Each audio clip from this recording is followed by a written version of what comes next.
বিকেলের পরিবেশটা কিন্তু খুবই সুন্দর ছিল, খুবই এনজয় করেছিলাম আমরা।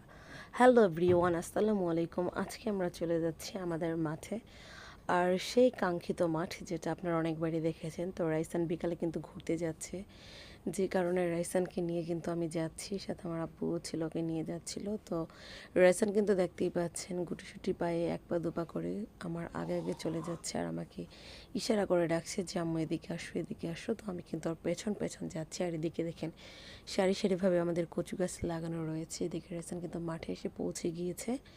ও কিন্তু গুটিসুটি হয়ে একা একাই হেঁটে যাচ্ছে আর আমাকে ডাকছে। আর এদিকে আমাদের পাট শাকের ক্ষেতটা রয়েছে, যে ক্ষেতে আমরা পাট শাক নেওয়ার জন্য এসেছিলাম। আর এদিকে কিন্তু বাচ্চা, মানে বাচ্চা বললে ভুল হবে, বড় বড় ছেলেরা খেলাধুলা করতেছে। রেসান কিন্তু ওদের ওইদিকেই যাচ্ছে।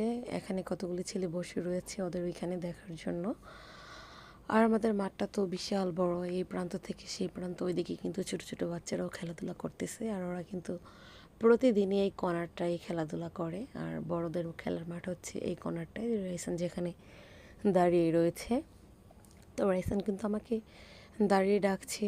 তো ওর ওইখান থেকে কিন্তু আমি এখন শাক তুলতে চলে আসলাম। আর এই তো এখন কিন্তু আমি একটা একটা করে শাক তুলে নিচ্ছি। আর বাচ্চার সাথে যদি এরকম সুন্দর শাক ক্ষেত পাওয়া যায় তাহলে তো কোনো কথাই নেই, আমার তো ভীষণ ভালো লাগে। তো আমার মতো আর কে কে আছেন যাদের এরকম শাক তুলতে ভালো লাগে, কিংবা নিজের হাতে তুলে রান্না করে নিজে খান, সেটা কিন্তু অবশ্যই কমেন্টে জানিয়ে যাবেন। আর আমার কিন্তু নিজের হাত দিয়ে এভাবে তুলে শাক বেছে কেটে কুটে ধুয়ে রান্না করে খেতে ভীষণ ভালো লাগে। তো আমার এখানে আমার একটা চাচাতো ভাইয়ের বউ ছিল, উনিও কিন্তু এখানে আমার হাতে হাতে কাজ করে দিচ্ছে আমাকে।